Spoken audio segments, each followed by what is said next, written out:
OK. Il y a une expression qui dit jamais 203, c'est la troisième tentative. Donc, le problème, c'est pas mon ordi, c'est Facebook, parce que ma deuxième tentative au téléphone a avorté. Alors, on lâche pas, tout le monde, ça va bien aller. Donc, je vais attendre que tout le monde se retrouve à nouveau sur le bon endroit, quoi. Et on va commencer avec ce troisième live de cette série-là que j'ai appelée De retour à soi. Effectivement. Salut Marie-Jo. Linda, recoucou. Patience, lâcher prise. C'est dans l'ordre du jour, n'est-ce pas?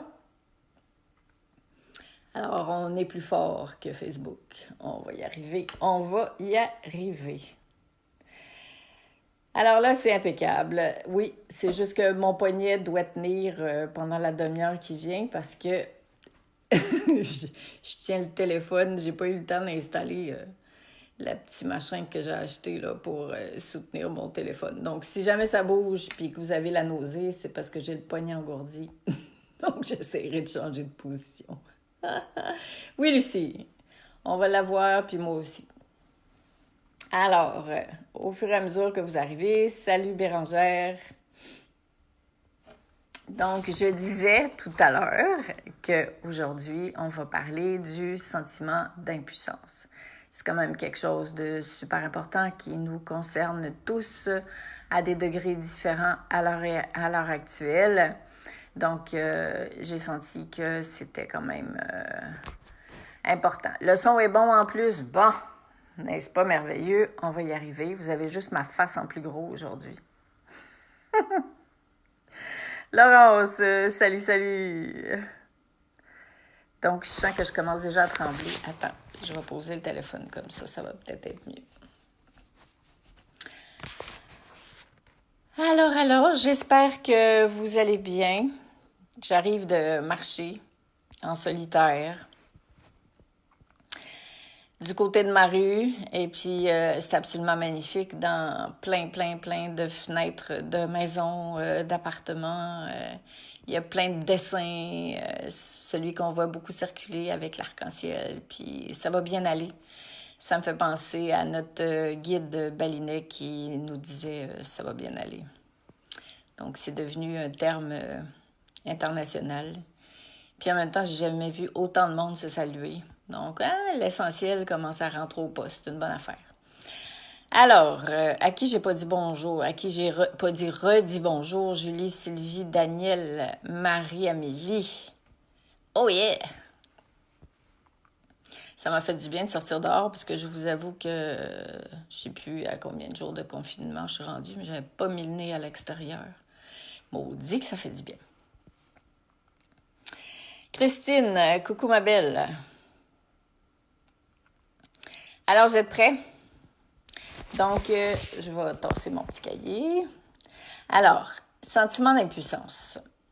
Évidemment, c'est un live, donc j'aborde pas le tout du tout, mais l'essentiel. Allô, Pascal? Alors, sentiment d'impuissance, c'est quelque chose qui peut nous concerner. Et là où j'aimerais mettre l'accent aujourd'hui, c'est le sentiment d'impuissance par rapport à autrui.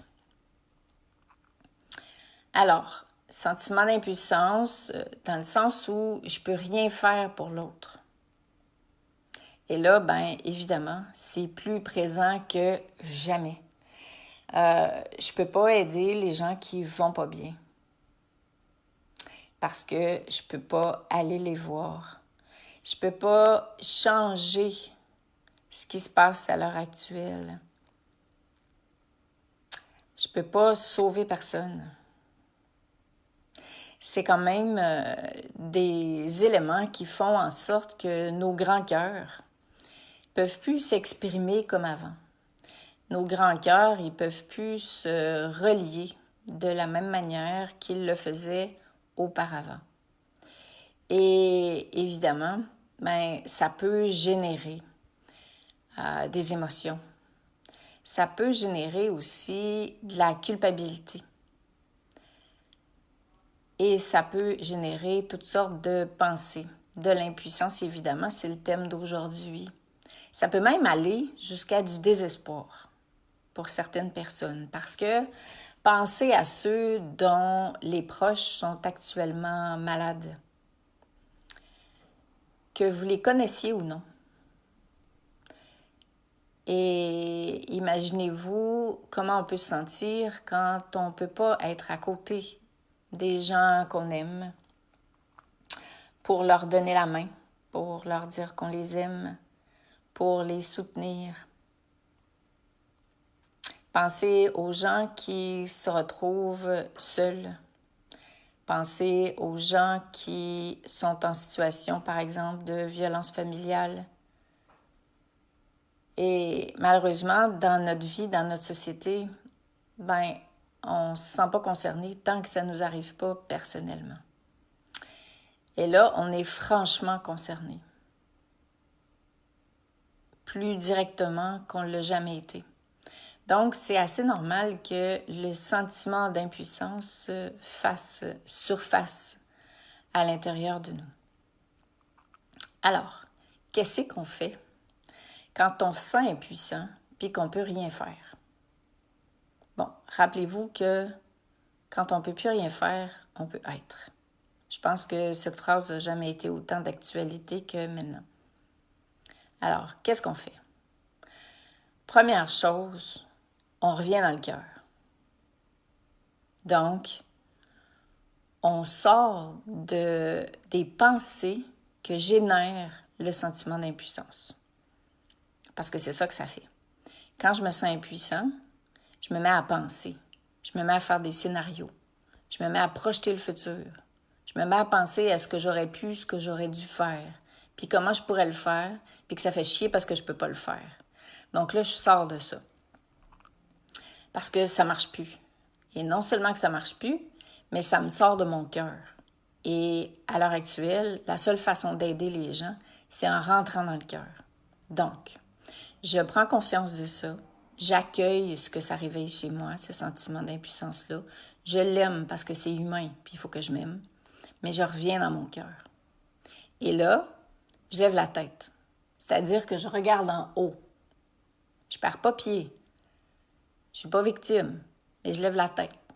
C'est-à-dire que je me dis, ouais, d'accord, je peux rien faire. Je peux pas aider. Je peux sauver personne. Il semble que ce soit cette réalité-là qui soit maintenant. Donc, même si je me désespère, même si je me culpabilise, même si je me rebelle, même si je critique, même si j'en veux à la terre entière, ça va rien donner. C'est comme ça, pour l'instant. Et ça s'appelle accueillir. Ça veut dire que je suis pas d'accord, mais j'accueille ce qui est. J'en parlerai plus tard par rapport à ça. Alors, je lève la tête parce que c'est juste là que ça fait du sens. C'est dans l'intelligence divine. C'est dans la conscience supérieure. C'est dans le bon Dieu avec une grosse barbe. C'est dans la source, appelez-le comme vous voulez. Mais cette intelligence-là divine qui sait tout de nous, qui sait exactement pourquoi tout ça se passe et après laquelle, j'en ai parlé hier, tout le monde est connecté. Donc, si on n'y croit pas, que tous les êtres humains de la Terre sont connectés à la source, pourquoi on ne déciderait pas d'y croire? On a quand même acheté beaucoup de croyances au cours de notre vie. Et il y en a qu'on est appelé à lâcher, à transformer. Mais celle-ci, peut-être qu'on ne l'avait pas encore adoptée. Est-ce qu'on a besoin de savoir si elle est vraie ou si elle est fausse avant de l'adopter? On s'en fout. Si ça vous fait du bien, cette croyance-là, que tout le monde est relié à la source, si ça vous permet de revenir dans votre cœur, si ça vous permet d'être en paix, ça va vous permettre de vibrer à la fréquence de l'amour. Alors, achetez-la. Elle coûte rien. Et en décidant de croire que tout le monde est relié, connecté à la source divine, déjà votre cœur va retrouver cette paix-là. Parce que ça va vous rappeler que personne n'est seul. C'est juste qu'on n'est pas accompagné de la même manière. Aujourd'hui, plus que jamais, on est accompagné de l'amour divin, on est accompagné de nos guides, on est accompagné des anges, on est accompagné des archanges, parce que c'est les seuls qui sont capables de voir clair en ce qu'on vit. Nous, les humains, pour le moment, on voit pas grand-chose, à part ce qu'on perçoit. Et entre ce qu'on perçoit avec nos sens humains et ce qui est, il y a une maudite différence. Donc, de s'en remettre à quelque chose de plus grand que nous, ça ne veut pas dire, comme quand on allait à l'église, de donner notre pouvoir à quelqu'un d'autre. C'est pas ça du tout que ça veut dire. Ça veut dire décider de construire aujourd'hui des croyances qui nous permettent de traverser ces passages-là avec conscience pour justement maintenir notre vibration la plus élevée possible. Parce que c'est ça qui va faire du bien aux gens qui vont pas bien aujourd'hui. C'est ça qui va faire du bien aux personnes qui se retrouvent tout seules, aux personnes qui meurent toutes seules, aux personnes qui sont dans des corridors d'hôpital, dans des maisons de retraite, qui ne peuvent pas recevoir de visite. Si vous vous connectez avec plus grand que vous et vous décidez de croire que plus grand que vous est relié à chacune de ces personnes-là, vous allez déjà vous sentir moins impuissant. C'est ce que j'appelais la banque d'amour dans un de mes lives sur YouTube. C'est-à-dire que l'amour que vous voudriez donner en personne à ces gens-là, que vous les connaissiez ou non, soit dit en passant, envoyez-la dans cette banque d'amour-là. Imaginez qu'il y a une grosse banque d'amour dans le ciel. Mais une banque d'amour qui a le compte bancaire de tout le monde, qui connaît tous les secrets, tous les plans de vie de tout le monde. Et cette banque d'amour-là, de par son intelligence, c'est pour ça qu'on appelle ça l'intelligence divine, c'est exactement qui a besoin de quoi, à quelle quantité, à quel moment. Faites confiance et choisissez d'y croire. C'est la seule façon que vous allez avoir le cœur en paix. Et si vous en avez besoin 25 fois par jour, relevez la tête 25 fois par jour. Mais de grâce, revenez à l'intérieur de vous. Et bien sûr qu'il y a des croyances qu'on doit transformer à l'heure actuelle. La première croyance, c'est que vous pouvez sauver personne. Personne. Pourquoi? Parce que tout le monde est en train de reprendre ses droits divins. Mais si on ne se souvient pas que tout le monde est connecté, on va avoir de la difficulté à croire que tout le monde est appelé à reprendre son droit divin. Puis ça, c'est hyper puissant, cette phrase-là. Donc, tous les êtres humains de la Terre à l'heure actuelle sont appelés à retrouver, à reprendre leur droit divin.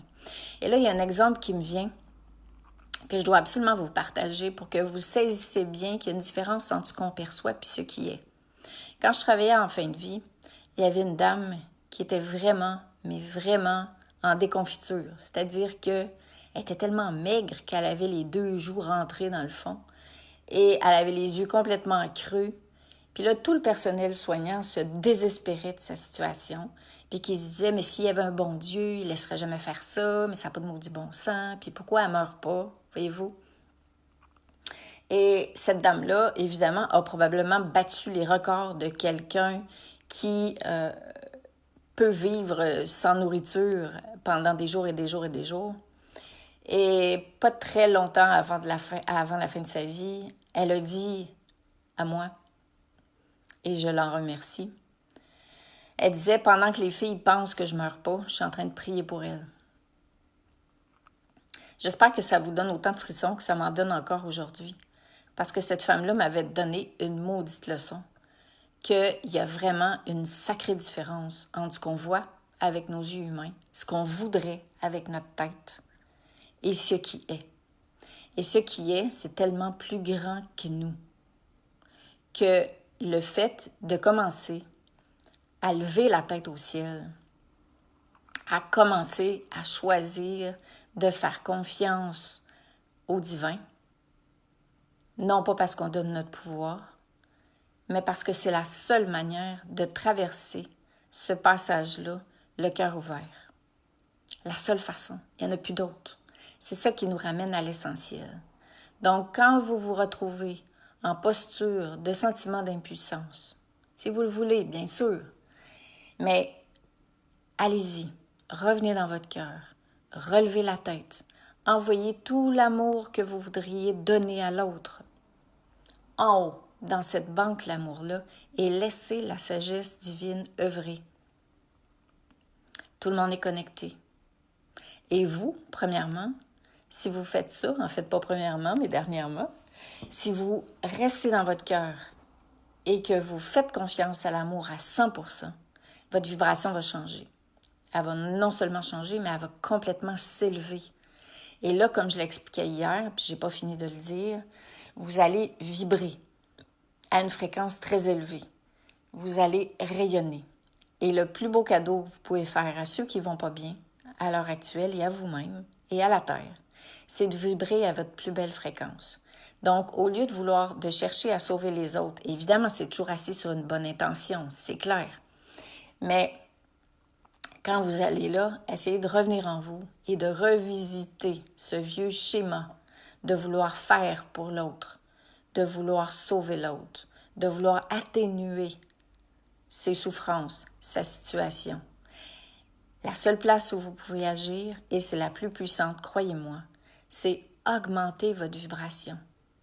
Et là, ce que ça va faire, c'est que votre vibration, votre lumière va rayonner partout autour de vous et bien plus grand bien plus large dans un rayonnement que vous pouvez vous imaginer. Et vous allez non seulement agir pour ceux que vous aimez, mais vous allez aussi agir pour tous les êtres humains de la Terre. Donc, vous allez devenir vraiment des phares, vous allez devenir des piliers, vous allez vibrer à une fréquence plus haute. Parce que vous vibrez puis vous êtes branché, vous allez être plus inspiré. Donc, vous allez peut-être être outillé, inspiré de nouvelles manières d'entrer en lien avec les gens. Et vous allez faire toute une différence autour de vous. Vous allez contribuer à une forme de mieux-être qui est durable, qui n'est pas éphémère. Alors, c'était mon message d'aujourd'hui. Je vous laisse réfléchir à tout ça. Réfléchissez pas trop. On réfléchit avec la tête. Autrement dit, je vais laisser tout ça descendre. Vous pouvez l'écouter, le réécouter, tant que vous voulez. Et maintenant, je vais vous lire. Alors, Malène, j'en suis chaque jour de plus en plus convaincue, mais au quotidien, je vois comment facilement surgissent les pensées. Effectivement. Et ça s'appelle la maîtrise. Dans un autre live, je vous parlerai davantage des pensées, des émotions et de l'ego. Mais il est vrai que on est maître de soi et on est appelé à l'être de plus en plus. Tu as raison, Malène, c'est vraiment un travail de vigilance. Mais c'est pas un travail de vigilance pour n'importe quelle raison. C'est un travail de vigilance au nom de l'amour. Et voyez-vous à quel point la vie est intelligente? Parce que quand on est concerné, on le fait, si on veut. Mais généralement, l'incitatif est plus fort. Quand c'est du monde en Afrique qui meurt de faim, c'est triste ce qui arrive, mais on n'est pas vraiment concerné personnellement. Fait qu'on continue notre petite vie. Mais là, on est tous concernés. Alors, on est vraiment appelés à se rebrancher au bon endroit. Valérie, sans vouloir faire, c'est vouloir faciliter. C'est difficile de se sentir impuissant à ne pas pouvoir aider. Oui, c'est difficile parce qu'on a pour croyance qu'on peut aider. Mais on ne peut rien faire à la place de personne. Et là, l'heure a sonné, comme je le disais tout à l'heure, que chacun d'entre nous reprend ses droits divins. Et entre vous et moi, du point de vue céleste de l'évolution, c'est une maudite bonne nouvelle. Il était temps que ça arrive. Parce que pendant qu'on est en train de vouloir aider les autres, certes, comme je le disais tout à l'heure, c'est doté d'une sacrée bonne intention. Mais on ne peut rien faire à la place de l'autre. Et il n'y a rien qui fonctionne vraiment, à part du moment où on commence à l'activer à l'intérieur de soi. Alors, c'est pas que chacun est abandonné. Au contraire, c'est que les actions intérieures qui vont être mises en place vont fonctionner encore plus parce qu'il y a beaucoup de gens qui ont donné leur pouvoir à d'autres personnes jusqu'à présent pour aller mieux. Et maintenant, le vrai mieux-être, celui qui dure, celui qui nous branche, celui qui est éternel, celui qui est sans condition, il vient de l'intérieur. Donc, quand on va chercher à retrouver ça, on va le trouver dedans. Mais moi, je vous aide pas, Maline. C'est pas vrai. Je vous donne des rappels, des solutions. J'aime pas le mot solution. Des outils, des rappels, des enseignements. Mais je vous aide pas vraiment dans le point de vue de aider. C'est-à-dire que mon intention, c'est pas de vouloir que vous alliez mieux. C'est de vous partager des choses, mais vous décidez de ce que vous faites, de tout ce que je vous propose. Vous décidez, comme je le disais au premier vidéo, si ça vous parle ou pas. Vous décidez et vous devez utiliser votre libre arbitre pour justement regarder est-ce que ça résonne pour moi? Est-ce que ça résonne pas pour moi? Peut-être pas maintenant, peut-être plus tard. Ah oui, d'accord. Mais même si vous écoutez mes lives tous les jours, si vous n'appliquez pas ce qui vous est proposé, vous allez voir zéro changement dans vos vies. Donc, quand je parle du mot aider, je parle de chercher à faire à la place de l'autre, chercher à vouloir que quelqu'un d'autre aille mieux. Je n'ai aucune intention pour vous. La seule intention que j'ai, c'est de vous aimer tel que vous êtes et d'être tel que je suis et d'être au service de qui je suis. Donc, sacrée dose d'altruisme, peut-être, mais conscience, très certainement, en plus grand que soi. C'est ça, le cœur de tout. C'est que si on fait confiance à l'amour, qu'on sait que chacun est relié, qu'on sait que chacun a toutes ses ressources et qu'il a surtout son libre arbitre, donc il peut choisir de ne pas aller mieux. On ne peut pas faciliter quelque chose chez quelqu'un qui ne veut pas. Eh bien oui, là, ça y est. Marie, là, je suis en train de manquer de batterie. Depuis mon sentiment d'impuissance de ce matin vis-à-vis d'une situation, me connecter à la source. Attends une minute, il faut que je clique sur afficher la suite. M'a aidé à relever la tête. Je suis bien consciente que je n'ai aucune maîtrise sur la vie d'autrui, mais sur la mienne, oui, clairement.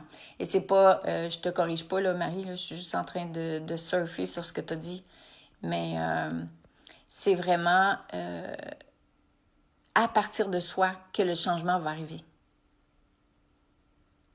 Et entre vous et moi, si on veut être vraiment très honnête, il peut arriver, il est sûrement arrivé dans vos vies comme dans la mienne, des moments où on s'est tourné vers l'autre pour pas se regarder soi-même. Mais là, on n'a comme plus le choix de se regarder et de se brancher. Parce que c'est la seule façon de soutenir le monde. C'est notre propre transformation. Alors, aimons ceux qui ne sont pas prêts à changer